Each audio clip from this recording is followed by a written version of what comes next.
ओम नमः शिवाय मित्रों, आज की वीडियो में हम आपको एक साधिका का अनुभव बताने जा रहे हैं जिन्होंने मेरे मार्गदर्शन में शिव सहस्त्रनाम का पाठ करके अपने घर से सावधानी क्रिया का अंत किया। अगर आप मेरे चैनल को पहली बार देख रहे हैं तो मेरे चैनल को सब्सक्राइब कर लें, साथ ही घंटे वाले आइकन को दबा लें ताकि मेरी अगली वीडियो का अपडेट आपको आसानी से मिल सके। तो मित्रों, जो भी साधक या साधिका मेरे निर्देशन में साधना करता है उसकी जानकारी, साधना अनुभव पूरी तरह से गुप्त रखा जाता है। मेरे चैनल पर केवल उसका अनुभव ही बताया जाता है और उसका नाम, उसका पता गुप्त रखा जाता है और आपको जो अनुभव बताया जाता है उसका नाम और पता बदल के बताया जाता है। साधना करने वाले व्यक्तियों का मैं कोई व्हाट्सएप ग्रुप नहीं बनाता हूँ, इससे साधकों की गोपनीयता और अनुभव भंग होने का खतरा बना रहता है। मित्रों, साधना के अनुभव केवल अपने गुरु को ही बताना चाहिए। चलिए अब मैं साधिका का अनुभव आपको बताने जा रहा हूँ। मित्रों, ये घटना बिहार राज्य के एक कस्बे की है।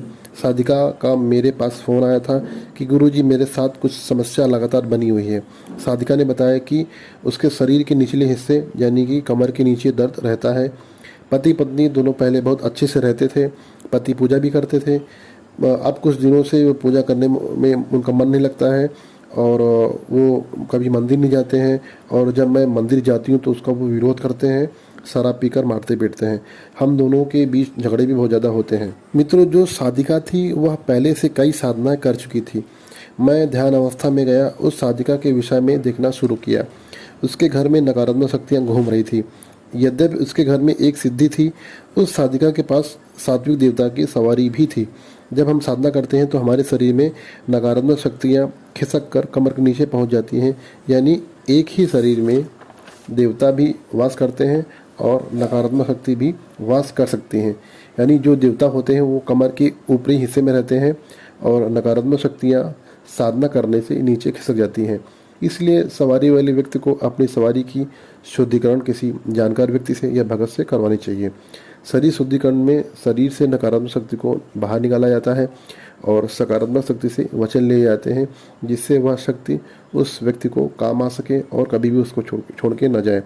साधिका की स्थिति भी यही थी। उसके घर में नकारात्मक शक्तियाँ थी, पति पर खब्बीस शैतान था।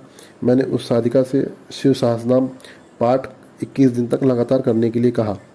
जैसे मैंने शिव सहस्त्रनाम पाठ करने का विधि विधान उसको समझाया था, उसने वैसे ही श्रद्धापूर्वक पाठ करना शुरू कर दिया। पहले दिन तो कुछ नहीं हुआ। दूसरे दिन पति पत्नी में थोड़ा सा गर्मा गर्मी यानी कि थोड़ी सी बहस हुई। पति ने कहा, ये क्या पढ़ रही हो, इसे बंद करो।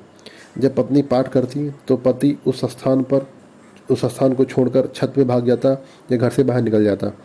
जब वह साधिका पाठ करती तो उसका पति उसे गाली देता और बोलता, तू पाखंडी है। एक बार तो उसके पति ने अपने मुंह से फूंक कर बाबा भोले को बुझा दिया। उसके पति ने साधिका से कहा, तुम जितनी बार दीपक जलाओगी मैं उसे फूंक मार के बुझा दूंगा। मैं साधिका को समझा रखा था कि किसी भी दशा में पाठ आपको बंद नहीं करना है। पाठ करने के 11वें दिन पति पत्नी के बीच इतना ज़बरदस्त झगड़ा हुआ कि पति पत्नी के बीच मारपीट हो गई। साधिका ने उस दिन भी शिव सहस्त्रनाम का पाठ जारी रखा। वो लड़ाई उनके जीवन की अंतिम लड़ाई थी। लगभग 8-2 वर्ष हो चुके हैं इस घटना के। आज तक पति पत्नी में किसी प्रकार की कोई मारपीट नहीं हुई, किसी प्रकार की कोई लड़ाई नहीं हुई। उसके पति के शरीर पर खब्बीस शैतान का कब्जा था, जिसकी वजह से वह पति पत्नी में झगड़े होते थे। मैंने साधिका से प्रतिदिन हवन करने के लिए कहा। हवन में मुख्य रूप से माता काली और शमशान भैरव बाबा की आहुति देने के लिए कहा था।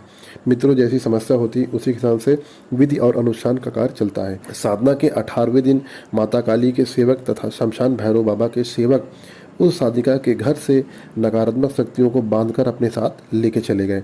मित्रों, 21 दिन की साधना उस साधिका की सफल रही। उसकी समस्या का अंत हुआ। घर में आज तक शांति स्थापित है। मित्रों, आपस में जो मतभेद होना एक सामान्य सी बात होती है, परंतु यदि किसी घर में लगातार झगड़े बने हुए हैं, गाली गलौज होता है, मारपीट होता है, तो ये सामान्य बात नहीं है। घर में झगड़े होने के मित्रों कई कारण होते हैं, तो चलिए जान लेते हैं कि घर में झगड़े होने के क्या क्या कारण होते हैं। पहला कारण होता है पितरों का नाराज होना। यदि आपके घर में पितर नाराज हैं तो आपके घर में झगड़े होते रहेंगे। दूसरा कारण होता है घर पर भेजी गई कोई तंत्र क्रिया पे किसी शत्रु ने आपके ऊपर कोई तंत्र क्रिया प्रयोग कर दिया है, उसकी वजह से भी आपके घर में झगड़े हो सकते हैं। अगला कारण है नकारात्मक शक्तियों का वास। यदि आपके घर में नकारात्मक शक्तियाँ घूम रही हैं, आपके घर में नियमित पूजा पाठ नहीं होता है या उस मात्रा में पूजा पाठ नहीं होता है, तो भी घर में नकारात्मक शक्तियाँ घूमती हैं और जिसकी वजह से आपके घर में झगड़े हो सकते हैं। अगला कारण है घर में पातक, यानी कि घर में किसी की मृत्यु हो जाना। सूतक यानी घर में किसी बच्चे का जन्म होना। ऐसी परिस्थिति में घर में हवन या पूजा पाठ न करवाना, यानी कि घर का अशुद्ध बना रहना, इस कारण से भी घर में झगड़े होते हैं। मित्रों, अगला कारण है दैवी शक्तियों का बार बार जानबूझकर अनादर, अपमान तथा अशुद्ध अवस्था में उनको छू लेना। मित्रों, ये कुछ कारण हैं जिनकी वजह से घर में झगड़े होते हैं। आशा करता हूँ शिव सहस्त्रनाम का अनुभव आपको पसंद आया होगा। मिलते हैं अगले शनिवार को नए वीडियो में नई जानकारी के साथ में। ओम नमः शिवाय।